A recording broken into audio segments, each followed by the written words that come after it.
Subscribe करिए hi-fi study channel को, bell icon को प्रेस कीजिए लेटेस्ट वीडियो अपडेट सबसे पहले पाने के लिए। हेलो दोस्तों, फिर से आप सभी का बहुत बहुत स्वागत करता हूं इस सेशन में। और यहां पर आज आप सभी के लिए बाल विकास के क्वेश्चनों की श्रृंखला लेकर के आया हूं। लगभग आपको 38 से 40 क्वेश्चन आपको कराए जाएंगे जो बेहद इंपॉर्टेंट होंगे, ठीक है ना, जो बेहद इंपॉर्टेंट होंगे और सारे आपके बहुविकल्पीय क्वेश्चन होंगे। 38 से 40 क्वेश्चन मैंने आपको बताया था कि टेट की क्लास भी आपको इस टाइम मिलने वाली है, तो सभी साथी को वीडियो ज़्यादा से ज़्यादा शेयर कर दीजिएगा। चलिए फर्स्ट क्वेश्चन पर शुरू करते हैं अपना। देखते हैं कि विकास का अर्थ है, विकास का अर्थ क्या हो जाएगा?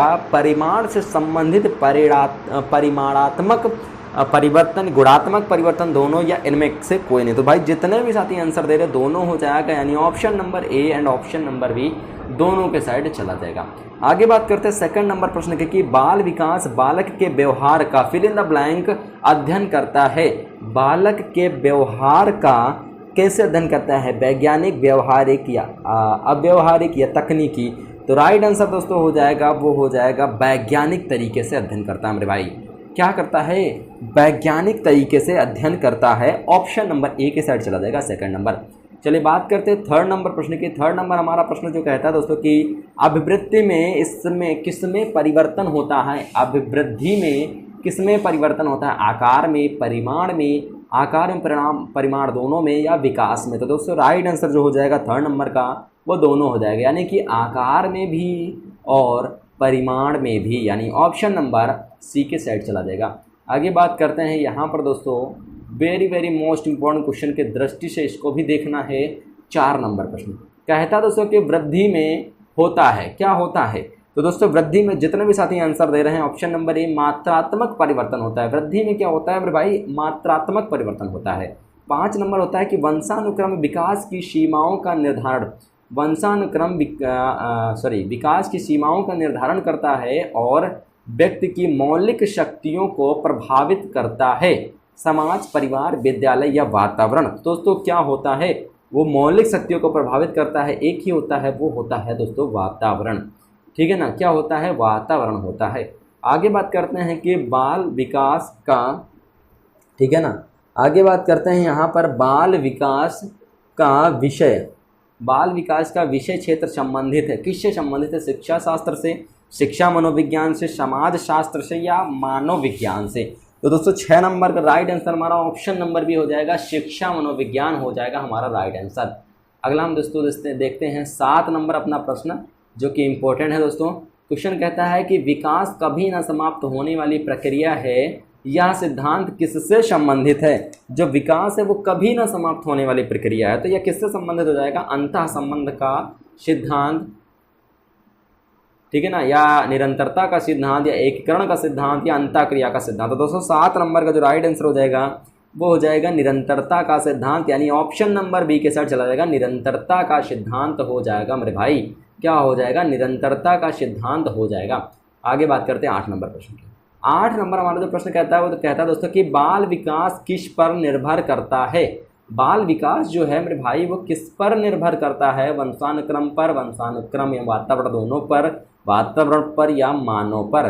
तो दोस्तों 8 नंबर का हमारा जो राइट आंसर हो जाएगा क्या हो जाएगा मेरे भाई? वो हो जाएगा हमारा 8 नंबर का ऑप्शन नंबर बी के साथ चला जाएगा, क्योंकि वंशानुक्रम और वातावरण दोनों पर यह निर्भर करता है। वंशानुक्रम पर भी और वातावरण पर भी, दोनों पर यह निर्भर करता है। आगे बात करते हैं 9 नंबर। कहता है दोस्तों कि विकास कैसी प्रक्रिया है? जी हाँ, विकास कैसी प्रक्रिया है? सतह क्रमिक चलने वाली प्रक्रिया है, प्राकृतिक एवं सामाजिक प्रक्रिया है, दोनों प्रक्रिया है, या इनमें से कोई नहीं? तो दोस्तों जो राइट आंसर हमारा हो जाएगा मेरे भाई, जो राइट आंसर हो जाएगा 9 नंबर का हो जाएगा ऑप्शन नंबर ए, सतत एवं क्रमिक चलने वाली प्रक्रिया होती है विकास की। आगे बात करते हैं मानव विकास किसका योग होता है? मानव विकास जो होता है वो किसका योग होता है? किसका योग होता है? वो होता है वृद्धि एवं विकास का योग होता है, वंशानुक्रम वातावरण का होता है, बालक एवं समाज का होता है, या वृद्धि और वातावरण का होता है? तो 10 नंबर का राइट आंसर क्या हो जाएगा? ऑप्शन नंबर भी हो जाएगा, वंशानुक्रम एवं वातावरण का होता है, वंशानुक्रम एवं वातावरण का होता है। अगला प्रश्न 11 नंबर। 11 नंबर कहता है कि निम्नलिखित में से कौन सा कथन सत्य है? अभिवृद्धि की प्रक्रिया आजीवन चलती है, आवृत्ति की प्रक्रिया आजीवन नहीं चलती है, आवृत्ति का मापन असंभव है, आवृत्ति का गुणात्मक परिवर्तन होता है। राइट आंसर क्या हो जाएगा? तो राइट आंसर दोस्तों जो हो जाएगा वो हो जाएगा हमारा 11 नंबर का ऑप्शन नंबर भी हो जाएगा, आवृत्ति की प्रक्रिया आजीवन नहीं चलती है। दोस्तों वीडियो को आप लोग ज़्यादा से ज़्यादा शेयर कर दीजिएगा, वीडियो को ज़्यादा से ज़्यादा शेयर कर दीजिएगा और चैनल पर अगर नया चैनल को सब्सक्राइब अवश्य कर लीजिएगा। वीडियो को लाइक करके आप लोग थोड़ा सा हमें मोटिवेशन तो ज़रूर दे सकते हो। आगे बात करते हैं यहाँ पर 12 नंबर क्वेश्चन कहता है कि विकास के, जी हाँ, विकास के संबंध में गलत कथन है। सतत प्रक्रिया जीवन पर्यंत चलती है, सिर से पैर की ओर या रेखीय गति। 12 नंबर क्या हो जाएगा इसका राइट आंसर? तो 12 नंबर का जो राइट आंसर हो जाएगा ऑप्शन नंबर डी हो जाएगा, रेखीय गति। यानी विकास के संबंध में गलत कथन क्या हो जाएगा? देखिए विकास क्या होता है, ये सतत प्रक्रिया होती है, जीवन पर्यंत चलती रहती है विकास, और सिर से पैर की ओर, लेकिन रेखीय गति जो होती है वो नहीं होती, यानी कि ये गलत कथन हो जाएगा। आगे बात करते हैं 13 नंबर, कहता है कि किस सिद्धांत के अनुसार बालक के विकास के सभी क्षेत्रों में सबसे पहले सामान्य अनुक्रिया होती है, बाद में विशिष्ट अनुक्रिया प्रारंभ होती है। तो पहला ऑप्शन हो जाएगा परस्पर संबंध का सिद्धांत, दूसरा हो जाएगा सामान्य प्रतिमान का सिद्धांत, तीसरा हो जाएगा व्यक्तिगत भिन्नता का सिद्धांत, चौथा हो जाएगा सामान्य से विशिष्ट क्रियाओं का सिद्धांत। 13 नंबर का हमारा जो राइट आंसर हो जाएगा मेरे भाई ऑप्शन नंबर डी के साइड चला जाएगा। किसके साइड चला जाएगा? ऑप्शन नंबर डी के साइड चला जाएगा, सामान्य से विशिष्ट क्रियाओं का सिद्धांत हो जाएगा 13 का ऑप्शन नंबर डी। चलिए भाई आगे बात करते हैं 14 नंबर प्रश्न की। 14 नंबर हमारा जो प्रश्न कहता है वो कहता है कि किस सिद्धांत के अनुसार बालकों के विकास का क्रम तो समान रहता है, परंतु विकास की गति जो होती है, गति में भिन्नताएं पाई जाती हैं। उसकी गति में क्या पाई जाती हैं? तो भिन्नताएं पाई जाती हैं। तो यहाँ पर दोस्तों पहला ऑप्शन, दूसरा ऑप्शन, तीसरा ऑप्शन, चौथे ऑप्शन में से, चारों ऑप्शन में से कौन सा राइट आंसर है? तो 14 नंबर के जितने भी साथी हमारे आंसर दे रहे हैं ऑप्शन नंबर सी, व्यक्तिगत भिन्नता का सिद्धांत, ऑप्शन नंबर सी के साइड चला जाएगा। आगे बात करते हैं कि वृद्धि का अर्थ है, वृद्धि का अर्थ क्या है? लंबाई, भार, आकार बढ़ाना, मानव शरीर के विभिन्न भागों में मात्रात्मक परिवर्तन होना, ए एवं बी दोनों, या इनमें से कोई नहीं। तो दोस्तों वृद्धि का अर्थ है, बात की गई है मेरे भाई यहाँ पर वृद्धि के अर्थ के बारे में। तो वृद्धि का अर्थ क्या होता है? तो 15 नंबर का ऑप्शन नंबर सी हो जाएगा, यानी कि वृद्धि लंबाई, भार, आकार बढ़ाना, मानव शरीर के विभिन्न भागों में मात्रात्मक परिवर्तन होना, यानी ऑप्शन नंबर ए भी हमारा हो जाएगा राइट, और ऑप्शन नंबर बी हो जाएगा, यानी कि ऑप्शन नंबर ए बी दोनों हो जाएंगे। तो यहाँ पर ऑप्शन नंबर सी के साइड चला जाएगा। आगे बात करते हैं कि वृद्धि का सही क्रम क्या है। ये क्वेश्चन आपको इससे पहले बताया जा चुका है, प्रीवियस ईयर का क्वेश्चन है दोस्तों, ये याद कर लीजिएगा, प्रीवियस ईयर का क्वेश्चन है। देखिए जो चीज़ें आपको बार बार दिखती हैं, कहीं ज़्यादा बार दिखती हैं, तो उनका क्वेश्चन आपको याद हो जाता है। तो इस क्वेश्चन का भी आंसर याद होगा, इस क्वेश्चन का भी आंसर याद होगा, क्योंकि यहाँ पर क्या होता था, गर्भधारण पहले होता था, उसके बाद शैशवावस्था, बाल्यावस्था, किशोरावस्था, उसके बाद प्रौढ़ावस्था होती थी, ऑप्शन नंबर ए। चलिए 17 नंबर प्रश्न कहता है, क्या कहता है कि निम्नलिखित में से कौन सा कथन विकास के संबंध में सत्य है? पहला ऑप्शन हो जाएगा विकास को मापा जा सकता है, इसका संबंध रेखीय गति से है, इसका संबंध केवल मात्रात्मक परिवर्तनों से है, या इसका संबंध मात्रात्मक एवं गुणात्मक परिवर्तनों से है। तो दोस्तों यहाँ पर राइट आंसर हमारा जो हो जाएगा 17 नंबर का राइट आंसर हो जाएगा ऑप्शन नंबर डी हो जाएगा, इसका संबंध मात्रात्मक एवं गुणात्मक परिवर्तनों से है। आगे बात करते हैं 18 नंबर, कहता है कि किस सिद्धांत के अनुसार बालक के शरीर का विकास सिर से पैर की दिशा में होता है। अभी ये क्वेश्चन आपको ऊपर बताया गया है, क्या होता है? विकास की निश्चित दिशा का सिद्धांत, ऑप्शन नंबर ए हमारा राइट आंसर हो जाएगा। चलिए भाई आगे बात करते हैं 19 नंबर प्रश्न की। कहता है दोस्तों कि विकास के निश्चित दिशा के सिद्धांत को अन्य किस नाम से जाना जाता है? पहला ऑप्शन समान प्रतिमान का सिद्धांत, या मस्तकाधोमुखी या सिरपुच्छीय सिद्धांत, सामान्य से विशिष्ट क्रियाओं का सिद्धांत, या वंशानुक्रम और वातावरण की अंतःक्रिया का सिद्धांत। राइट आंसर मेरे भाई क्या हो जाएगा? तो राइट आंसर हमारा जो हो जाएगा वो हो जाएगा दोस्तों ऑप्शन नंबर किसके साइड चला जाएगा? तो वो हो जाएगा ऑप्शन नंबर 19 का बी हो जाएगा, यानी कि मस्तकाधोमुखी या सिरपुच्छीय सिद्धांत हमारा राइट आंसर हो जाएगा। चलिए आगे बात करते हैं 20 नंबर प्रश्न की कि कौन सा विकल्प विकास के सिद्धांतों से संबंधित नहीं है? समान प्रतिमान का सिद्धांत, वर्गीकरण का सिद्धांत, समान से विशिष्ट क्रियाओं का सिद्धांत, या वंशानुक्रम और वातावरण की अंतःक्रिया का सिद्धांत। तो दोस्तों 20 नंबर का जितने भी साथी हमारे दे रहे हैं, वर्गीकरण का सिद्धांत ऑप्शन नंबर किसके साइड, बी के साइड चला जाएगा। ऑप्शन नंबर बी हमारा राइट आंसर हो जाएगा। किस नंबर है, विकास के संबंध में सही कथन है। विकास के संबंध में सही कथन क्या हो जाएगा, विकास कुछ समय बाद रुक जाता है, विकास संपूर्ण पक्षों में होने वाला परिवर्तन है, विकास वृद्धि सूचक होता है, या फिर विकास का संबंध बाह्य परिवर्तनों से होता है। 21 नंबर ऑप्शन नंबर बी हो जाएगा राइट आंसर। विकास संपूर्ण पक्षों में होने वाला परिवर्तन होता है, विकास संपूर्ण पक्षों में होने वाला परिवर्तन होता है। अगला प्रश्न 22 नंबर कहता है कि बाल विकास अध्ययन है बालक के व्यवहार का, बालकों के विकास, विभिन्न अवस्थाओं, आयामों एवं क्षेत्रों का, या विकास को प्रभावित करने वाले कारकों का, या उपर्युक्त सभी। तो 22 नंबर मेरे भाई 22 नंबर का राइट आंसर जो हो जाएगा वो हो जाएगा हमारा ऑप्शन नंबर डी के साइड चला जाएगा, उपर्युक्त सभी। यानी कि दोस्तों यहाँ पर क्या हो जाएगा, बालक के व्यवहार का भी अध्ययन करता है, अवस्थाओं, आयामों का, क्षेत्रों का भी अध्ययन करता है, विकास को प्रभावित करने वाले कारकों का भी अध्ययन करता है, यानी उपर्युक्त सभी के साथ चला जाएगा। Option number D right answer हो जाएगा। आगे बात करते हैं कि किस सिद्धांत के अनुसार बालक के विभिन्न गुणों परस्पर संबंध होते हैं। पहला ऑप्शन परस्पर संबंध का सिद्धांत, व्यक्तिगत भिन्नता का सिद्धांत, वंशानुक्रम, वातावरण की अंतःक्रिया का सिद्धांत, या समान प्रतिमान का सिद्धांत। 23 नंबर का राइट आंसर दोस्तों जो हो जाएगा वो हो जाएगा हमारा ऑप्शन नंबर क्या हो जाएगा, ए के साइड चला जाएगा। क्या हो जाएगा, परस्पर संबंध का सिद्धांत हो जाएगा राइट आंसर। आगे बात करते हैं यहाँ पर दोस्तों, आगे बात करते हैं 24 नंबर प्रश्न की। 24 नंबर हमारा प्रश्न कहता है दोस्तों कि किस सिद्धांत के अनुसार मानव विकास वंशानुक्रम और वातावरण का योग होता है। पहला परस्पर संबंध का सिद्धांत, वंशानुक्रम और वातावरण की अंतःक्रियाओं का सिद्धांत, या व्यक्तिगत भिन्नता का सिद्धांत, या समान प्रतिमान का सिद्धांत। तो 24 नंबर का दोस्तों राइट आंसर हो जाएगा वो हो जाएगा हमारा ऑप्शन नंबर बी हो जाएगा, वंशानुक्रम और वातावरण की अंतःक्रिया का सिद्धांत, ऑप्शन नंबर बी। आगे बात करते हैं हरलाख। हरलाख के अनुसार विकास में होने वाले परिवर्तन हैं। पहला ऑप्शन आकार में परिवर्तन, दूसरा ऑप्शन पुरानी आकृतियों का लोप एवं नई आकृतियों की प्राप्ति, तीसरा हो जाएगा अनुपात में परिवर्तन, चौथा हो जाएगा उपर्युक्त सभी। तो दोस्तों जो 25 नंबर का हमारा जो राइट आंसर हो जाएगा, 25 नंबर का हमारा जो राइट आंसर हो जाएगा वो हो जाएगा हमारा ऑप्शन नंबर डी हो जाएगा, उपर्युक्त सभी। क्योंकि आकार में भी होता है परिवर्तन, पुरानी आकृतियों का लोप एवं नई आकृतियों की प्राप्ति, और अनुपात में भी परिवर्तन होता है। इस वजह से हमारा उपर्युक्त सभी के साइड चला जाएगा, यानी ऑप्शन नंबर डी हमारा राइट आंसर हो जाएगा। आगे बात करते हैं 26 नंबर के। बालक का विकास कब से प्रारंभ होता है, गर्भावस्था, शिशुअवस्था, सुसुप्तावस्था, या बाल्यावस्था।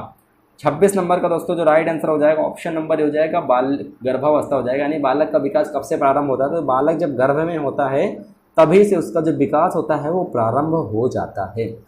जब गर्भ में होता है तभी उसका प्रारंभ हो जाता है विकास। 27 नंबर विकास को प्रभावित करने वाले कारक हैं। वृद्धि है कारक इसका, कि शारीरिक एवं मानसिक क्षमता है, या शुद्ध वायु एवं प्रकाश है, या उपर्युक्त सभी। तो विकास को जो प्रभावित करता है वो एक ही प्रभावित करता है। क्या प्रभावित करता है, विकास को प्रभावित करने वाला कारक कौन है। 27 नंबर का ऑप्शन नंबर डी है, क्योंकि वृद्धि भी प्रभावित करती है, और आपका शारीरिक एवं मानसिक क्षमता और शुद्ध वायु में प्रकाश, ऑप्शन नंबर डी के साइड चला जाएगा। आगे बात करते हैं कि वृद्धि एवं विकास को प्रभावित करने वाला कारक कौन सा नहीं है। यहाँ पर नहीं कारक की बात की गई है। वंशानुक्रम तथा वातावरण, पौष्टिक आहार, बुद्धि एवं लैंगिक अंतर, या भाषा। तो यहाँ पर दोस्तों वृद्धि व विकास को प्रभावित करने वाला कारक कौन सा नहीं है इसमें, तो 28 नंबर का दोस्तों वो हो जाएगा हमारा ऑप्शन नंबर किसके साइड चला जाएगा, डी के साइड चला जाएगा। ठीक है ना, ऑप्शन नंबर डी के साइड चला जाएगा, भाषा। भाषा उसको प्रभावित करने वाला कारक नहीं है। आगे बात करते हैं 29 नंबर की। 29 नंबर यहाँ पर कहता है कि विकास के निश्चित दिशा के अनुसार कौन सा कथन क्या है, सत्य है।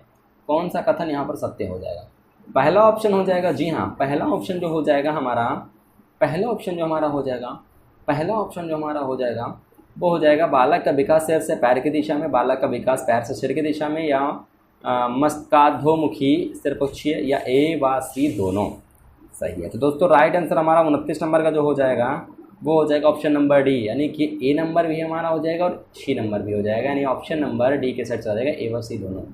आगे 30 नंबर प्रश्न कहता है कि वृद्धि एवं विकास से संबंधित सिद्धांत है। पहला हो जाएगा समान प्रतिमान का सिद्धांत, सतत विकास का सिद्धांत, या विकास क्रम का सिद्धांत, या उपर्युक्त सभी। तो 30 नंबर का राइट आंसर हमारा ऑप्शन नंबर डी हो जाएगा, उपरोक्त सभी की। चूँकि दोस्तों यहाँ पर वृद्धि एवं विकास से संबंधित सिद्धांत जो हो जाएगा वो समान प्रतिमान सिद्धांत, सतत भी हो जाएगा और विकास क्रम भी हो जाएगा। इस वजह से हमारा ऑप्शन नंबर डी के साइड चला जाएगा। 31 नंबर प्रश्न कहता है यहाँ पर कि वृद्धि एवं विकास किस पर निर्भर करता है। जो वृद्धि और विकास है वो किस पर निर्भर करता है, वातावरण पर, वंशानुक्रम पर, व्यक्तिक अंतर पर या उपरोक्त सभी पर। तो दोस्तों राइट आंसर हमारा जो हो जाएगा 31 नंबर का वो हो जाएगा हमारा ऑप्शन नंबर डी हो जाएगा, उपरोक्त सभी पर, ऑप्शन नंबर डी, उपयुक्त सभी। आगे बात करते हैं यहाँ पर दोस्तों 32 नंबर की, बाल विकास व्यवहारों का वह विज्ञान है जो बालक के व्यवहार का अध्ययन गर्भावस्था से मृत्यु तक कर सकता है या करता है। डार्विन का, स्किनर का, मेंडल का, वॉटसन का। तो 32 नंबर का राइट आंसर क्या हो जाएगा, ऑप्शन नंबर ए हो जाएगा, डार्विन हो जाएगा। ऑप्शन नंबर ए हो जाएगा, डार्विन का हो जाएगा हमारा राइट आंसर। आगे बात करते हैं 33 नंबर की, बाल विकास को पहले किस नाम से जाना जाता था। शिक्षा मनोविज्ञान, बाल विकास, ये आपको पहले एक बताया भी जा चुका है। ये बाल विकास फर्स्ट सेमेस्टर, देखिए इसमें से आधे क्वेश्चन दोस्तों जो है वो आपके फर्स्ट सेमेस्टर जो बाल विकास था सब्जेक्ट, उसमें आपके काफ़ी सारे क्वेश्चन आपको इस वीडियो में देखने को मिल रहे हैं। इस वीडियो में आपको काफ़ी सारे क्वेश्चन देखने को मिल रहे हैं। वेरी मोस्ट इंपॉर्टेंट है ये वीडियो, ठीक है। वीडियो को आप लोग ज़्यादा से ज़्यादा शेयर कर दीजिएगा अपने दोस्तों मित्रों के साथ। तो बाल विकास को पहले किस नाम से जाना जाता था, तो उसको जो नाम से जाना जाता था 33 नंबर, ऑप्शन नंबर किसके साथ चला जाएगा, ऑप्शन नंबर सी के साथ चला जाएगा, बाल मनोविज्ञान के नाम से जाना जाता था पहले उसको। चलिए 34 नंबर क्वेश्चन देखते हैं कि बाल विकास से आशय है केवल बालकों के विकास से है, केवल बालिकाओं के विकास से, बाल बालिकाओं दोनों के विकास से, बालिका बालिकाओं का लालन पालन से है। तो बाल विकास से आशय जो हो जाएगा दोस्तों, जो बाल विकास से आशय है वो हो जाएगा हमारा कि बालिकाएं हैं, बालक हैं या बालिकाएं हैं, दोनों का विकास, लालन पालन से उसका कोई संबंध नहीं है, या ना तो केवल बालकों के लिए, ना केवल बालिकाओं के लिए, यानी ऑप्शन नंबर ए केवल बालकों के लिए नहीं है, केवल बालिकाओं के लिए नहीं है, ना तो बालक और बालिकाओं के लालन पालन से, उनके विकास के, उन दोनों के विकास से संबंधित है, ऑप्शन नंबर सी। अगला हमारा प्रश्न हो जाएगा 35 नंबर की, बाल मनोविज्ञान एक वैज्ञानिक अध्ययन है जो बालक के विकास का अध्ययन गर्भकाल से प्रारंभ किशोरावस्था की प्रारंभिक अवस्था तक करता है। यह कथन किसका है।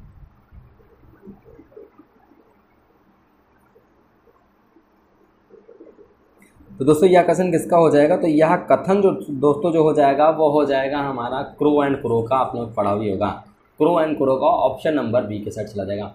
आगे बात करते हैं यहाँ पर दोस्तों 36 नंबर की, बालक के व्यवहार का वैज्ञानिक अध्ययन किसमें किया जाता है। तो किसमें किया जाता है, किशोर मनोविज्ञान में, शिक्षक में, शिक्षा में या बाल में।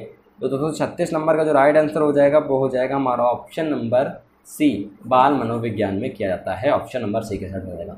सेकंड लास्ट क्वेश्चन दोस्तों यहाँ पर देखते हैं 37 नंबर की, बाल विकास का अध्ययन क्षेत्र है। तो अध्ययन क्षेत्र दोस्तों जो इसका हो जाएगा 37 नंबर का, यानी बाल विकास का जो अध्ययन क्षेत्र हो जाएगा वो हो जाएगा कहाँ से कहाँ तक के अध्ययन क्षेत्र, गर्भावस्था से किशोरावस्था की विशेषताओं का अध्ययन हो जाता है। इसमें ऑप्शन नंबर डी के साइड चला जाएगा, ऑप्शन नंबर डी के साइड चला जाएगा, ऑप्शन नंबर डी के साइड चला जाएगा।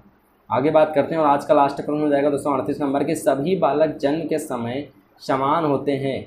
यह किसका कथन है, या किसने कहा था, हरलाक ने, क्रो एंड क्रो ने, मैकडूगल ने या वॉटसन ने। तो दोस्तों राइट नंबर जो हमारा हो जाएगा वो हो जाएगा वॉटसन, ठीक है ना। राइट नंबर हमारा, राइट जो आंसर हमारा हो जाएगा वो वॉटसन हो जाएगा, यानी ऑप्शन नंबर सी के साइड चला जाएगा। तो दोस्तों ये थे आप सभी के वेरी मोस्ट इंपॉर्टेंट क्वेश्चन। आशा करते हैं आपको वीडियो पसंद आई होगी। वीडियो पसंद आए तो लाइक जरूर से जरूर कर देंगे और वीडियो का लोग ज़्यादा से ज़्यादा शेयर जरूर कर दिएगा। मिलते हैं नेक्स्ट वीडियो के साथ, तब तक के लिए थैंक यू। जय हिंद, जय भारत, वंदे मातरम।